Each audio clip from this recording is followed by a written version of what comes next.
Simon, one other thing which strikes me about this also is that Australia has a free trade agreement with not just the United States, but also with China, which clearly many of these tariffs are aimed at. So does Australia as a nation, and our politicians and government especially, do they have to be careful of goods coming to Australia from China under that free trade agreement and then landing in America under a separate free trade agreement? We certainly should be very careful about that type of transshipment, which I referenced before in relation to some of the allegations around aluminium. Australia's systems, the systems of our customs and border force and protections are pretty strong and robust. So we certainly shouldn't concede that this is a giant risk. Indeed, Australia can be trusted by the United States in terms of the systems that we do have in place. We are a good free trade partner of the US.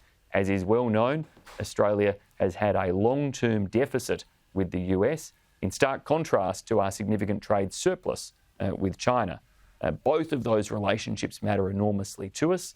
The US is Australia's largest investment partner and critical for foreign direct investment into Australia and an enduring investment relationship.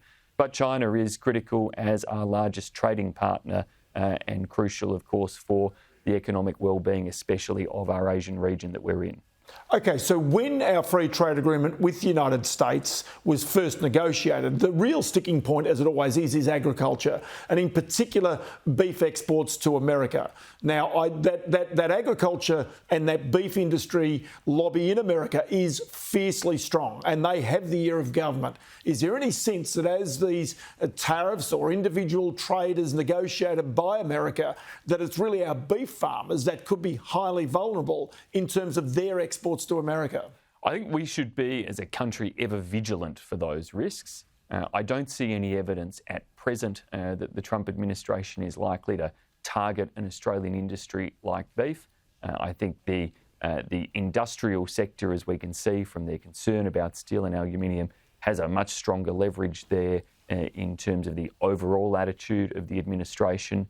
It should also be always kept in mind that on some of the other goods and services that are traded, particularly in relation to pharmaceuticals, there remain tension points that have long existed in relation to the Australia-US relationship because of the way our pharmaceutical benefits scheme works in Australia and the way in which prices are negotiated, that many of those pharmaceutical companies would like to see probably pressure applied by a US administration. So there are lots of different parts of that trade agreement that could be put on the table. It's now one of our longest and oldest free trade agreements.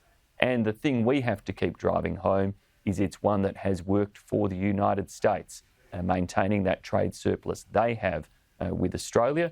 But as a country here in Australia who believes in open trade, governments of both persuasions have pursued that, and that has benefited our economy enormously and sustained effectively, if you take out COVID blips, 30 plus years of continued economic growth in this country as we have liberalised, as we have opened up. And that's why we need to make sure we preserve that with the US, but then regardless of what the Trump administration does, preserve it also across all of our other trading relationships. So I was going to ask you exactly about that, because given the fact that Donald Trump in particular says, look, tariffs are easy, tariffs are simple, and we think we get a fairer deal that way, the world potentially could slip back in regards to other tariffs quite clearly coming on and trade wars emerging all over the place.